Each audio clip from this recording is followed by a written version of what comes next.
Hello, everyone. Welcome to our webinar today. It's nice to see you all. We'll give people a couple minutes to show up. If you want to share in the chat where you're calling in from, love to see where people are located. And good morning, Sarah. Thank you for being with us today. Good morning. Thank you. All right, it's kind of fun to see some familiar names showing up. So for those of you who I've met before, it's nice to see you again. For everyone meeting today, excited that you're here.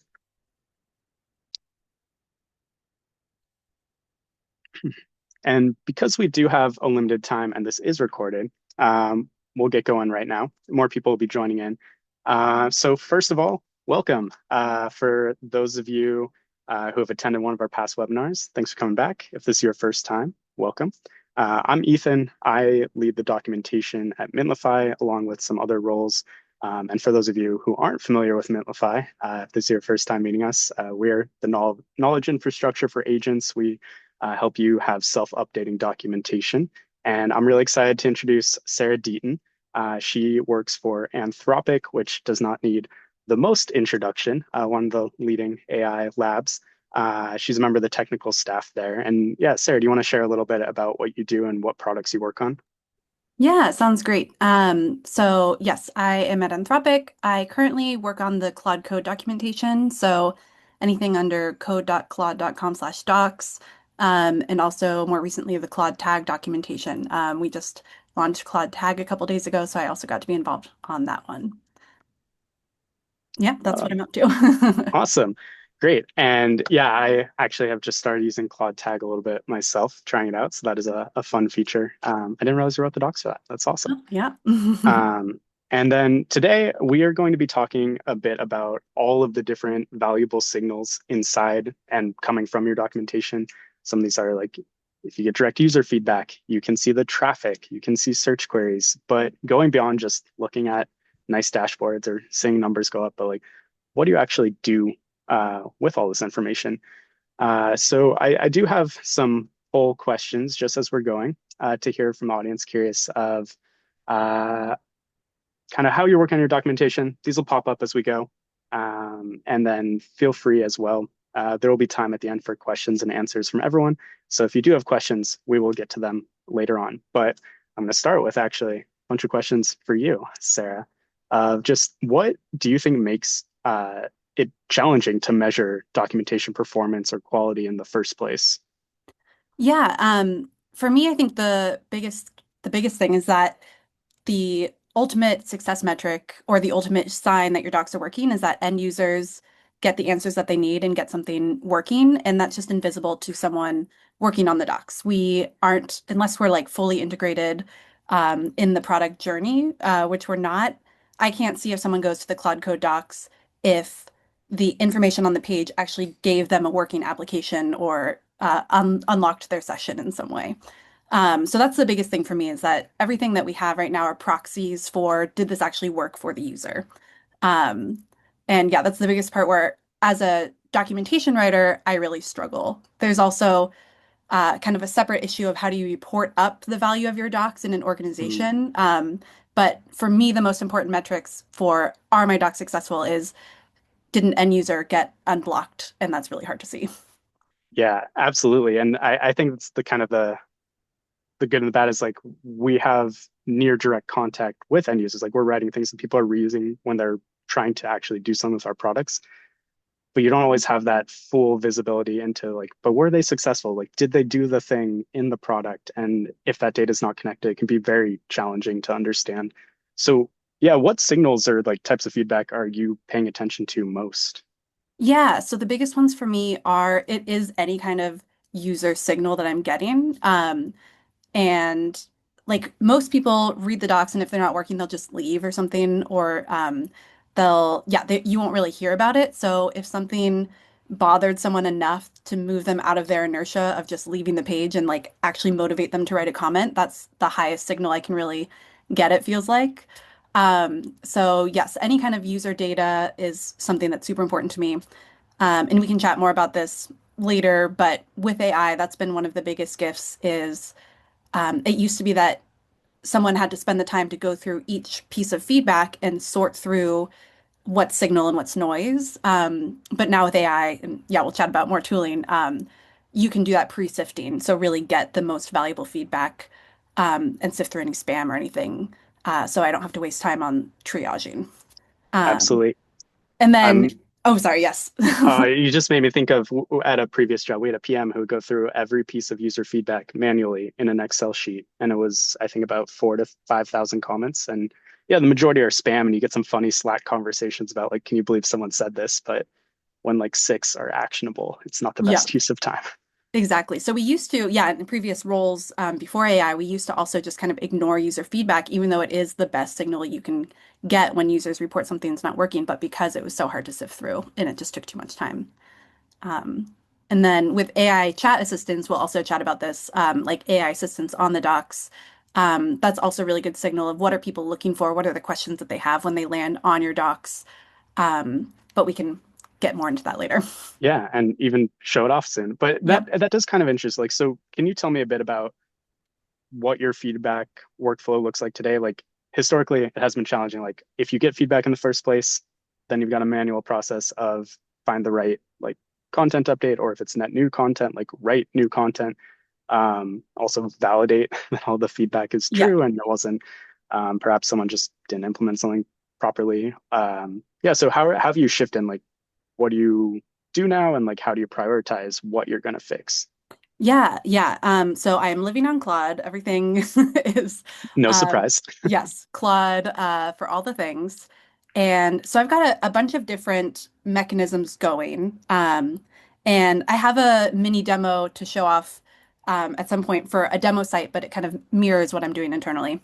Um, so I've got some scheduled jobs that are running. So like every couple hours, pull through new feedback that we've gotten from Mintlify, any like thumbs up, thumbs down, or anyone reporting that a code sample isn't working, any new open GitHub issues, any other additional user feedback, like in Slack, people saying users are getting confused here, I ran into this. Go through that and then triage and kind of what you said, have AI actually do the triage of was this a user error? Did they maybe install something incorrectly? Does this need to be a docs update?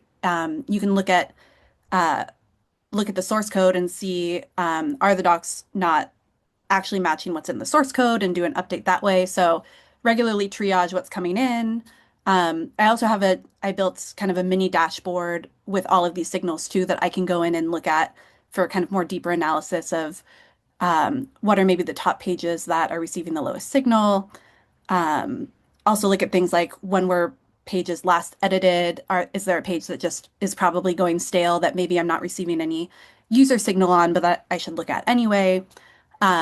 So workflows are essentially like have Claude triage things on a schedule and then more one-off go in and respond to feedback, look at like triage all these doc signals myself and kind of get an overall sense of what's going on in the docs, what's the doc's health. Um, Yeah. those are kind of the main ones. And then also, in Slack, any kind of direct pings and like any kind of docs request. I also have things like Claude Tag looking at and working on. So Mhm. Claude is running my analytics show here. Yeah, I'm curious. You mentioned it sounds like there's kind of three main channels where you've got your like the analytics on the documentation themselves, the user feedback, like that you're seeing from Mintlify. Then you've got GitHub issues you mentioned. So is that open source Mhm. repositories where people are like submitting feedback? Yeah. Yep. And Yeah, we then have the open source Claude Code GitHub repository where we look at feedback. and then for Slack, that's like team members who notice things and are sharing with, or their agents noticing things as Yes. well. Yeah. Exactly. Yeah. Okay, that sounds really interesting. Yeah, I think now if you would be up for sharing your demo and showing us like what this looks like in practice, that would be wonderful. Yeah, sounds good. And then I would love to hear about your workflows too, because My Mintlify has I will show you my all lazier the version. things. Okay, great. Yes. So I'm doing a demo site because I'm not going to be showing uh, the internal tooling, but this mirrors the same workflows that I am doing. So I'm going to share my screen. All right. Are you sending my demo? Are you seeing my demo Mintlify site here? I do. We have Great. our.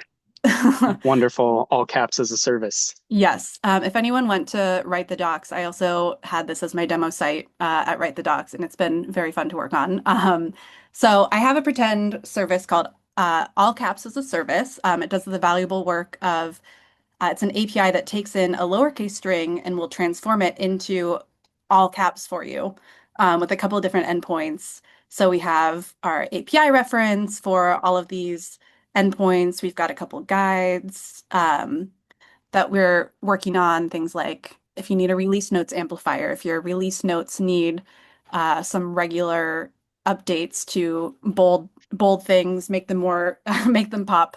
This is your API. And because I'm using Mintlify, I also have some analytics. So this is the dashboard that I get from Mintlify, which gives some good signal. But what I want is a place where I can actually action that signal. So people are giving feedback, they're asking the assistant questions, they're yeah, giving like thumbs up, thumbs down. I can see some metrics on who's been visiting. Um, but I can't from this page, I can't really do anything. So I also have other signals, like I said, GitHub and my own internal scores that I care about. So I just had Claude Code. This is about 2 hours of kind of pulling together a dashboard. So as an aside, one of my favorite things with AI too is that you can take all of the signals that you want and transform it into a report that you need, like in a way that you want to ingest it, um, instead of maybe needing to duct tape different services together and different APIs. So this is one of my favorite things, and I use this myself at work all the time. But have a little dashboard here that I built with Claude Code, and I'm pulling in from the Mintlify Analytics API all of the feedback that I'm getting, all of the page views, um, any kind of AI assistant questions. So you can on the docs ask a question to the AI assistant. Let me just go like here if I ask a question, pulling in that information as well. And then I can see are there questions that the AI assistant wasn't able to answer that shows a docs gap. Um, so I'm just pulling in again any kind of signal that I need as a documentation writer to assess the health of my docs and where to focus. So top pages by view, so I can kind of see what's getting the most eyeballs, what are people asking, um, open GitHub issues, so pulling that in. And then I have this feedback triage of, again, that user signal. The user signal is the most important thing to me. What are people actually noticing is not working, or what's broken for them? So here, for example, someone said, I got a 403, not a 401. Like the doc said, that seems like something that I need to fix. And then with the turning things into action, I've just connected this autofix button. So this is going to send, I'm just going to say, okay, a user was saying this feedback. I'm going to send that to Claude Code on the web and have it just fix that for me. I could also give more details like, yeah, keep this terse or look into this. I'm not sure if this is true. Hmm. And then it creates a new session for me that I need to go back to find.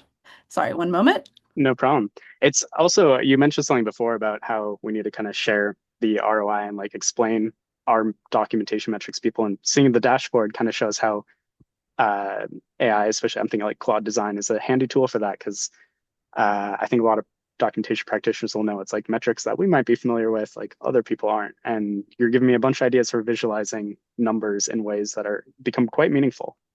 Awesome. Yeah. Um, and I'm learning so much from other people too about what kind of signals you can be pulling out and ways that you can throw AI at them as well. Um, sorry, so I need to reshare my screen. I don't know why Zoom suddenly quit that. Thank you for your patience. It was okay. Claude decided something was too secret Exactly. It said this all caps as a service is secret sauce. or it's too loud. Exactly. Um, all right. Are we seeing that now? The routine. Whoops. Okay. Let me stop share and make this larger again. It's okay. I appreciate you being willing to do a live demo. Oh yeah, usually the live demo it stalls because the AI somehow breaks, but now it's a different technology, so that's that's a plus. That's Yeah. improvement. I Uh, do see while this is loading, Patrick Morgan had asked a question of, are you pulling the analytics data into Claude via Mintlify's MCP? I believe you mentioned you're using the API, the analytics I API am, for this, right? yes. Yeah, using the API for this. I honestly just haven't looked at the MCP, so could definitely pull in another workflow if I was using it in Claude Code or something. But this is just a local web server that I'm running, and the API seemed easier because it's just a hard yeah, it's just a hard coded path with an API Yeah, key. which I'd agree with that. If you're setting up a dashboard like this, you're probably going to want to use the API. But if you're just trying to extend your Claude code, you can connect to the admin MCP and then let it start viewing those analytics and taking actions for you. So two Hmm. paths to similar outcomes. Yeah. And I also have this like need your attention. So it's when I first log into the dashboard, I've got AI telling me what's actually the biggest signal that something's going wrong. I can sort, I've got all of my pages with maybe most in need of triage or least recently updated also, so what might be going stale. Um, I've got my whole Git history here. So again, I can see like, was there recently a big change that's maybe changing the number of thumbs up, thumbs down? Here's one that I submitted during that with that autofix that's already resolved, and then I have a link to the PR that resolved it.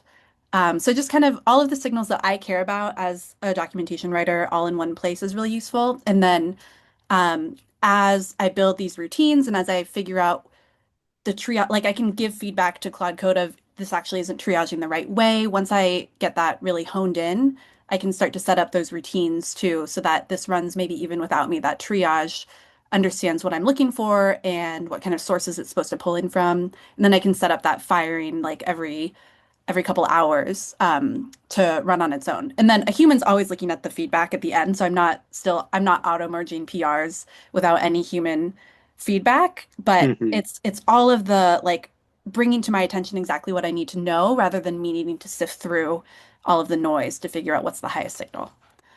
Um, Yeah, yeah, so that's what's useful. So it's pulling in, it pulled in the source code for the all caps as a service API, saw that the user feedback is correct and verified against source. Now it's going to create a PR for me uh, in my repository. Um, and it's just this is running on a Claude Code on the web routine. I have an API trigger, but I could also schedule it again once I'm satisfied with how it's going. I could schedule it to be every couple hours or triggered by something else, like triggered by a linear ticket. If someone opens a linear ticket, I can have that trigger a routine, something like that. I probably spent too much time on this demo, but that no, it's that's kind this of is perfect. yeah, how I'm working with this on my Okay. own, pulling everything in to give me like the signals that I really care about as a writer. Yeah, so it sounds like you've built off of all the analytics and user feedback you're capturing in Mintlify, having your docs hosted there, pulling in via the API, and then really customizing like to the exact dashboard or workflow that you want to see. Hmm. Yeah, Yeah. cool. Well, I will also share my way of doing this fully on Mintlify. I'm also going to launch another poll question here, kind of following up this. Like you showed us this sort of like semi-manual, like you're using AI, but you stay in the loop, you're reviewing things. Similarly, I also prefer to review everything rather than most of these fixes I won't auto merge, but we do have the option to like fully automate it. So I'm curious, like, are people doing fully manual responses? If anyone has like completely stepped away and like it's only an agent handling this. But then I will share my screen to show how currently this is the Mintlify automations dashboard. It is next to the analytics dashboard, which Sarah was showing earlier. And here we have a couple different automations that previously titled workflows. If you're familiar with Mintlify workflows, Mintlify automations are the exact same thing, just the name that is more descriptive of what they're accomplishing. And the two that I'll really be showing here are drafting improvements from assistant conversations and from user feedback. So it's similarly looking at the comments people are leaving or just frequent chats. If someone keeps asking, like I remember Sarah on the all caps as a service, someone had said like, how do I get an API key? And I can tell you like that is a question we received a lot. And so eventually I went through and made the documentation and hopefully the dashboard a little more clear on how to generate your API key. But I have these two running. And then similarly, there's some customizability that you can add. Since I work here, generally any customization I do, I try to just put directly into the product. So that's why I don't have any additional prompt. I am helping maintain this prompt and make sure it works the way that it should be.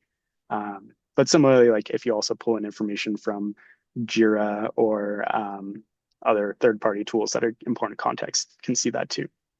And then can look at when the automations run. I actually prefer to review them in Slack. Like I do almost all my work there, as I'm willing to bet a lot of other people on this call do. Um, but I can also see a little more rich information when I do view in the dashboard. I can see like specifically what assistant chats built context for a specific question. I can get a link immediately to the documentation pull request. And then if I wanted to, I could just auto accept it. Part of the reason I still manually review it, to be honest, is that I really enjoy just like seeing these. It's kind of fun. Like I'm like, wow, this thing that used to be manual and take me a lot of time, the AI is doing it. And here's an example of one of them mentioning with API keys again. If you're connecting your MCP client, that credential is separate from the API. That was a pretty common question in the assistant. So now there's a note, which is both helpful for the people on the page, but also is going to be that context for the assistant. So hopefully future chats have been tuned to be a little more accurate right there. And this is just an example of the pull request body. You can see that it will tell you like what changed, tell you why. You're not just getting a blank pull request, which sometimes human contributors can be known to do. Getting them to add the context is harder than honestly getting the agents to do it. And then similarly, this is just a way to kind of keep a pulse, making sure like I haven't missed the user feedback. Prior to the automations, I would do a monthly review where I go through, I'm manually triaging. Okay, this is seems important, but then also what you're discovering for, I have to go validate it. Not saying it's ever user error, but some things are just not quite documentation appropriate. Sometimes it might be like a support issue, right? Um, and being able to more quickly go through that has been really helpful for me. Definitely. Yeah. I was curious too, doing that or watching the workflows. Do you have like writing skills that go into that? Can you plug in your own style guide and stuff to the workflows so Mhm. they write like that? There's a couple options. So for the actual like prompt, for all of the pre-configured automations, like we are maintaining those prompts and like routinely updating them, making sure the outputs are well tuned. You can do a custom workflow that is whatever you want, which could also give you more control. But you can also tune the prompt with additional instructions that apply just to that. So, for example, like with the user feedback, if you wanted it to never update certain docs, or you want to use a specific tone that's like slightly different for maybe a reference material than something else, you can add that on top. Um, and then also you can have an agents.md file in your repository that the Mintlify agent will respect, as well as if you're using, I'm sorry to mention, but like if you're using Codex, it doesn't look at your Claude.md, it'll look at your agents.md file. Um, Actually, I think Claude will also look at your agents.md if I understand it correctly, but you would know hmm better than me. Yes, yes. You can do some pull from agents.md. You can ask it to check. Yes, it'll respond. Um, Yeah. awesome. Yeah, thank you. Yeah. So at this point, I see we are starting to get quite a few questions in the Q&A. And with the time remaining, we'll transition to that. Um, and if anyone else has other questions, would love to hear from you. I'm just going to be going down in the order that they were asked. So starting with a question from Bianca, when a search or chat is more about product feedback, how do you route that feedback to the right team? Is there a similar fix now button? So yeah, I don't know, Sarah, if you want to share about, well, for all caps as a service, I guess it's a solo I am maintainer. the yes, I get it comes to me. But yes, that's actually one of the things that I am also so excited about with AI. It just like has completely changed the workflow. Um, it very much depends on the internal culture of your teams and engineering teams. Um, but because AI is able to understand code bases, sometimes I'm able to just take docs feedback about something that's actually broken in the product and submit a PR to fix the actual product. And that has just so much short-circuited the loop of like needing to document around a paper cut and just like fix the issue in at the spot. So that's been something that I have loved. You have to have an engineering team that like you have to have access, so not every team is going to let Yeah. that, but depending on the culture, that can be a really great thing. And then, yeah, for routing, I just have a similar, I have a view actually in my own dashboard for PMs to go and look at and see if I'm a PM, what kind of signals should I actually care about, or if I'm an engineer, what kind of signals should I care about? And similarly, as part of my routines, I have actually, if it's product feedback, share in this Slack channel instead of doing a fix, something like that. So all of that routing is very customizable, but definitely something that you can surface. And a lot of times you do get really interesting and actionable feedback about the product itself from your docs feedback systems. Absolutely. And I think it's also a good way to see search data alone is like if people keep asking for something that doesn't exist, like that's probably a That's sign true. that like people want that.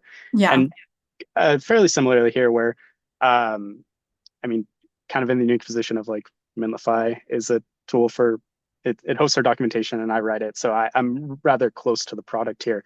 And depending, this is where I use some of my judgment. Like if something's very significant, I would prefer it comes from my voice rather than an agent, just because like people do respect me a little more than Slack bots. However, having those routine updates where it's another source of really valuable feedback that the product team assuredly cares about, and even if it's not specific product feedback, just knowing like why people are coming to the documentation in the first place is an important like is it because something is really challenging to figure out? Like they should be reviewing that information, which also means like we should hopefully make it easy to share with those teams. hmm Yeah, and Yeah. I think one of the biggest places that we can have value to with that product is the in product help. Like are people coming to the documentation because there's something a message wasn't clear or something? Like we have really good insight into how to make the actual product experience better. I'm not like going in and adding entirely new features because someone requested it, but I'm going in and fixing like user strings in the product that make it so that people don't even need to go to the documentation. Hmm. Yeah. Awesome. So the next question from Josh, a big part of Mentlify's thesis is that the docs are becoming context for AI agents, not just something humans read. As a team, literally building the agents, are you starting to write or structure documents differently, knowing an LLM might be the primary consumer? Yeah, so that's a great question. I have a couple different thoughts on this. So one of the things I only have one big lesson that's come out from me in my experience writing for docs for agents is the completeness. I used to write docs. I didn't want to throw in like every single error string or like every single maybe every single slash command in Claude Code because it's like Hmm. users can see them all in the menu themselves, and they all have help text next to them. So I made a choice at one point not to document every single slash command. Just was like, these are the most important ones. But then I started seeing AI assistant queries or like people reporting that their AI chats were saying, well, that slash command doesn't exist because I didn't see it in the documentation. So that's the biggest thing is that for AI agents, we need completeness because if they go to the docs and don't see something there, they're inferring oftentimes that it doesn't exist at all. Whereas a user could probably figure out, okay, well, they said these are the most important commands, but I can go look and see what the other ones are or something like that. Um, Other than that, I'm really prioritizing. I still find myself prioritizing for the human who's coming to the docs and being served by them. Um, as long as the site is accessible and all the content is accessible to an agent, um, which Mintlify just it has like all of the .mds that we need and kind of the structure of the Mintlify box already makes docs accessible to AI assistants. So as long as the AI assistants can reach it, then I'm less concerned about the AI's, I guess, experience than I am with the human's experience when they come to the dock still. Um, Yeah. Well, yeah. and the agents don't get frustrated the way a person might. So I'd rather it's a very nice human reading experience and also like a structured well, like easy to consume for agents. And yeah, your what you've shared mirrors same for me. Like I now will have pretty thorough pages with all of the reference for like settings or something. And like I don't really expect a person to read it thoroughly. They might use like Command F, Control F, search around. And then Hmm. for their like task-based content, like that's elsewhere, but like that's the main difference. Still prioritizing for human consumption. Hmm. Cool. Exactly. So we have a question. Why do you use Mintlify instead of just telling Claude to build something that does the same thing? Yeah. Well, one nice thing is that Mintlify works with so many different customers or like so many different docs platforms. And I really care about delivering content and I'm the single person owning the docs. So I can't run a doc site on my own in addition to writing the content, and keep up with all of the feature development. So it's worked great having to not to just focus on writing content and pushing that out and not uh, doing the rest of the building and owning. Yeah, cool. I think we have time for one more. If we didn't get to your questions, please, you can contact the Mintlify team. I'm not going to say contact Sarah, but I'm sure Sarah's very generous with her time as well. And I'll do my best to answer these questions post webinar. But from Jesse, not sure this is relevant at Mintlify or Anthropic, but if you're using automation to draft docs PRs for merged product PRs, and the PRs make changes that aren't accessible to end users until there's some product release, how are you handling that? So I guess this would be like early access or something that is private until a specific release date.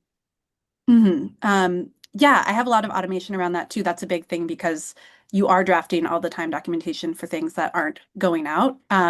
So it's all automation for me. It's all uh, when a feature is going to be merged, draft the docs for it, have it ready to go once the feature launches, but then just have like a label on the PR that says this is unreleased. And then Hmm. whenever there's a new release, go through and see was this commit or this feature part of that release? And if so, now the docs can go out. So it's really, it's all like deterministic. That's not even AI, it's all deterministic. Like, uh, did this feature that we can tell in Git history go out in this release. But yes, definitely that's part of the workflow because I don't want to send out docs that aren't ready yet or that Yeah, people can't use. absolutely. And I think that's a good time to mention like deterministic tools are still great, especially for something like that where you want to make sure it is at a very specific time. Hmm. An agent would probably do it, but being able to know for sure. Yeah, Um, I want to, yeah, just say deterministic is still great. Like if you have your veil, if you have your linting, if you have your non-AI tools that like do the things you need them to, and AI can build on top of that and run them for you and triage. But it's great to still use all the deterministic tools that documentarians love already. Absolutely. Well, we've already gone slightly over, so thank you everyone who has stayed a little late to continue this discussion with us. It's really wonderful to see such a turnout. We'll be sharing some follow-up information as well. And again, if we weren't able to get to your question live, please reach out to me. You can contact me, Ethan at Mintlify. And again, thank you so much, Sarah, for being here to chat. It's really lovely hearing like what you're working on and all the things you contribute to the wider technical writing and documentation community too. Thank you so much. Yeah, it's been great. All right, and I hope everyone has a wonderful day. Bye.